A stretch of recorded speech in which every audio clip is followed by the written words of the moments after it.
Of course, I mean, Froggen is pretty much the star of the old lineup, and he's the only guy, him and Wicked, he was the guy who made the team now. So for me, watching Froggen play, he must have a lot of pressure on him actually, because he was the guy who said, I want a new lineup, I want to do this, this, and this. And if this lineup should fail, it actually falls back on Froggen.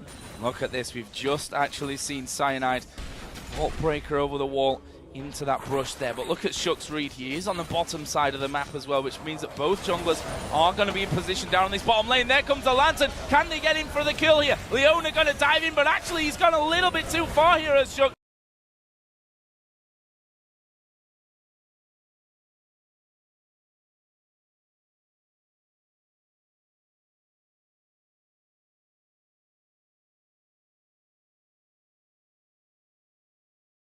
There's a lot of damage coming down on both sides. Tab's gonna tumble away, and funnily enough, no one going down. The traps almost activated on Shook. He managed to flash out in time. Had he been trapped there, he would have died and given the first blood to Fnatic. Great counter gang coming in from Cyanide, but also a great gang from Shook in the first place. Crazy little start to this for the the slow opening few minutes that we've had from it. One thing that Fnatic have achieved here, though, is they've pushed that lane all the way back now, a lane which was pushed onto their tower just a few moments ago. But at the same time, they're still behind in CS.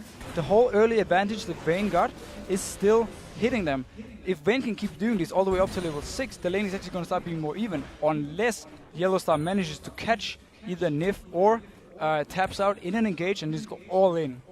So we're seeing the first recalls of the game coming down, and we see that Reckless going for that Vamp Scepter here, and that's going to give him a bit more staying power in this lane.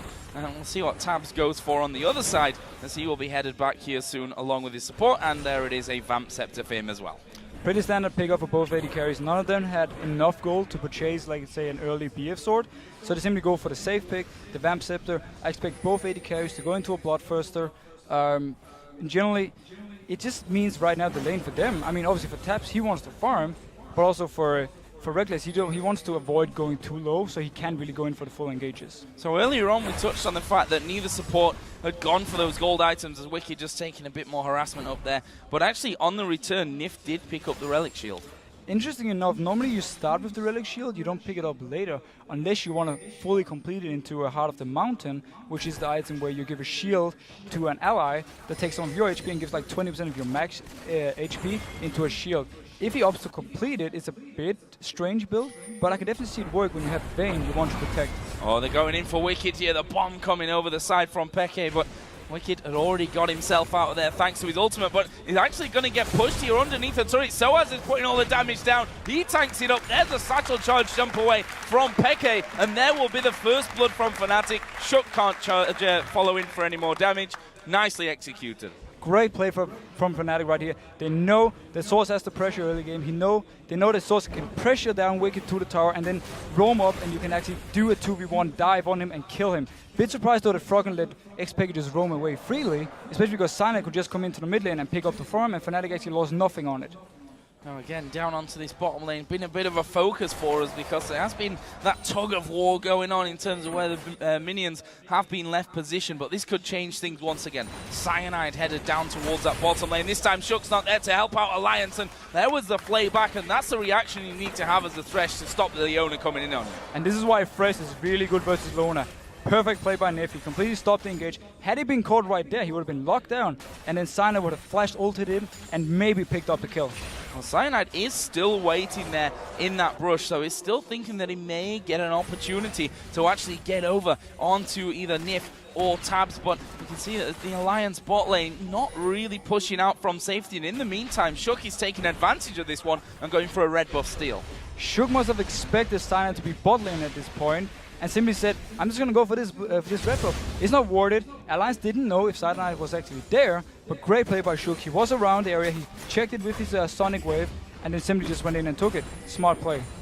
And there is Peke showing his mastery of Ziggs and throwing down that satchel charge just to clear out the low HP minions. Cyanide, I thought he was going to face check in there, but wisely using that trinket to get a ward down. Spots both Shook and Froggen stealing away the race. And Froggen talked about this in the interview before we even started today, about how him and Shook had this great synergy together, about how they instantly, as they started playing together, they just felt it. They finger-liked, and I expect to see them do more and more of these 2v2 plays and try to put up some, or start some 2v2 fights with Cyanide and Expecting. Now, one thing I want to talk to you about here is Vayne, because if we look back to last year, it was always, it's deadly for a Vayne to get ahead. Now that we've heard, and a lot of the pro players have said it again, that the AD carries have become a little less valuable. Let's forget that, because Xpeke being pushed away. It's a good flash in the end from him to get back to safety. But back to my other point, that AD carries might not be quite as impactful in terms of damage in the team fights later on. But how dangerous is it still for that Vayne to be ahead here?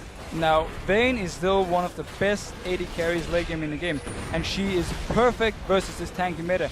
The only reason you normally don't see too much of a Vayne is because the current strong AD carries like Lucian and Caitlyn. Oh wait, let's see a fight. Yeah, we see the push in there, the push back onto Yellowstar. His ultimate not really landing, but they've managed to lock down Tabs. The Salt and Battery comes in, but he's pretty healthy still. Shook goes low, kicks Cyanide away, and he will actually be able to stay alive at least for now. Reckless flashes off, barrels flying over his way, and Peke chasing down there nicely. The last man in the jungle was Shook. He's headed back up north, and in the end, it's a 1-for-1 with a Dragon going over to Alliance. Tabs actually got caught in the middle of everything right there, but he managed to tumble to safety and stay alive. At the same time, Shook kicked Yellowstar into the box of Fresh and killed him. Beautiful play. He didn't manage to survive though. He was caught behind enemy lines. So be it.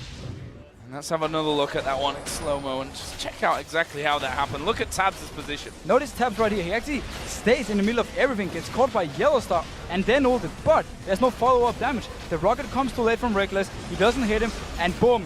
Instead, Shook makes the play, kicks Yellowstar into the box, and it's a 1-for-1. But Alliance managed to pick up the Dragon. And at the end there, Shook's Q almost hitting Reckless as well. He would have followed through there and probably picked up that kill, but either way, that ends in a 1-for-1, and we see Alliance now going back about their normal route with Shook taking his red buff. Fnatic have pushed this bottom lane up completely. Both AD carries in that fight got an assist apiece, but it is still Tabs that holds a 10 CS lead. And he has a big wave at the tower right now. He's going to pick up all the CS. Things are looking very good for Tabs right now in Alliance. But on the other hand, the combo Fnatic has is really good at locking down a Vayne, especially Vi can just lock himself onto Vayne. If they can follow up that with Leona, they can keep his stun locked. Well, we saw the damage wasn't quite enough for him that time, despite the mispositioning, maybe you'd say, from Tabs getting caught out right in the middle of them. And that'll be, well, he'll be thanking his lucky stars for that one, that they couldn't follow through with the kill. And there's a Lantern just to check the brush, and why is this so? Because Yellowstar was waiting inside of there. We can see that the Cutlass has now been finished off for Tabs, along with those Berserker Greaves as well. So he's going to start to hit a little bit harder. Jinx in a similar position as well with the pickaxe now. Well, if we look at this right now, once the Blade of the Rune King gets finished by Tabs, he's going to be able to actually 1v1 Reckless. Small fight from Wicked and Cyanide here, nothing really happening, but back to the point. When Blade of the Rune King is finished from Tabs, he can actually 1v1 Jinx and force Jinx away from her farm and maybe force Fnatic to teamfight a bit more. Alliance right now has the potential with Wicked and with Tabs to split push 2 lanes and then keep 3 people in the middle. Gragas can wave there forever. Maybe we will see Alliance actually do a 1-3-1, which is basically where you keep Shyvana top lane or Vayne, and then you have the 3 people in mid. Gragas is wave clearing, and then you have Tabs in the bot lane. Oh, good ultimate coming in. Comboing that nicely there. Peke going fairly low. There's a Dragon from behind. Peke under the tower. He's going to fall. Wicked picks up that one, and another greatly executed move from Alliance this time. Great play by Wicked. He did actually get spotted by Fnatic early on, but he just stepped back a little bit and then actually came back into dive. Great play by Wicked. He has to flash here, sadly, but great play overall.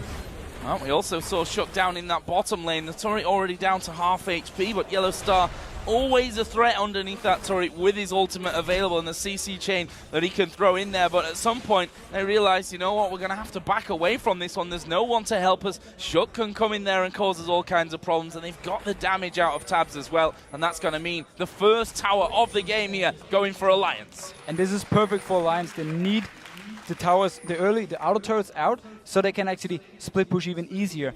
Vayne right now, if she catches Jinx in the middle of the lane without any tower to protect her, can just chase her down and kill her. So things are looking great for Alliance right now.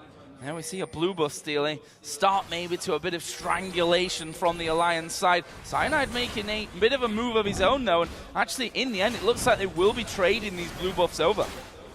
For me right now though, the big question is for Fnatic, how are they gonna go from here? first of all, they need to teamfight and try and lock down the Vayne. They won't be able to kill them right now in their respective lanes. Shyvana already started to really pressure on the top lane. We saw her farming behind the towers before, and we can lock her down. And at the same time, if Vi comes up, they won't even be able to kill her. So right now, Fnatic needs, when the next dragon comes up, to start a 5v5, lock down the Vayne, and instant kill her, and then win the fight and get the dragon. Oh, Wicked just stopping Soaz from recalling there, running in with that burnout going, and takes a bit of damage for his pleasure, but he'll be happy, if nothing else, to annoy Soaz there on the top. More or less just annoying him again. Right now in the top lane, there's no kill potential for any of them. They're just going to farm and farm and farm, but Wicked is happy with this because Shyvana will outscale Renekton.